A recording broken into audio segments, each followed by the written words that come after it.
किताब मुकद्दस में से पैदाइश की किताब के 13वें बाब की तिलावत। और इब्राहिम मिस्र से अपनी बीवी और अपने सब माल और लूत को साथ लेकर किनान के जनूब की तरफ चला और इब्राहिम के पास छुपाए और सोना चांदी बकसरत था। और वो किनान के जनूब से सफर करता हुआ बैतेल में उस जगह पहुंचा जहां पहले बैतेल और आई के दरमियान उसका डेरा था, यानी वो मकाम जहां उसने शुरू में कुर्बानगाह बनाई थी। और वहां इब्राहिम ने खुदावन से दुआ की और लूत के पास भी, जो इब्राहिम का हम सफर था, भेड़ बकरियां, गाय बैल और डेरे थे।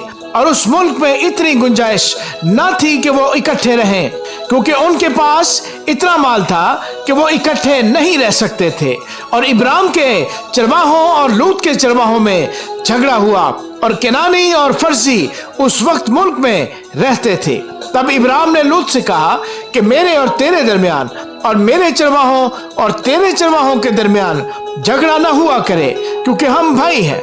क्या ये सारा मुल्क तेरे सामने नहीं? सो तू मुझसे अलग हो जा। अगर तू बाएं जाए तो मैं दाहिने जाऊंगा, और अगर तू दाहिने जाए तो मैं बाएं जाऊंगा। तब लूत ने आंख उठाकर यरदन की सारी तराई पर जो जुगर की तरफ है नजर दौड़ाई, क्योंकि वो इससे पेशतर कि खुदावंद ने सदूम और अमूरा को तबाह किया, खुदावंद के बाग और मिस्र के मुल्क की मानद खूब शराब थी। सो लूत ने यरदन की सारी तराई को अपने लिए चुन लिया और वो मशरिक की तरफ चला, और वो एक दूसरे से जुदा हो गए। इब्राहिम तो मुल्क केनान में रहा और लूत ने तराई के शहरों में सुकूनत इख्तियार की और सदूम की तरफ अपना डेरा लगाया। और सदूम के लोग खुदावंद की नजर में नहायत बदकार और गुनहगार थे। और लूत के जुदा हो जाने के बाद खुदावंद ने इब्राहिम से कहा कि अपनी आंख उठा और जिस जगह तू है वहां से शिमाल और जनूब और मशरिक और मगरब की तरफ नजर दौड़ा, क्योंकि ये तमाम मुल्क जो तू देख रहा है मैं तुझको और तेरी नस्ल को हमेशा के लिए दूंगा, और मैं तेरी नस्ल को खाक के जर्रों की मानद बनाऊंगा, ऐसा कि अगर कोई शख्स खाक के जर्रों को गिन सके तो तेरी नस्ल भी गिन ली जाएगी।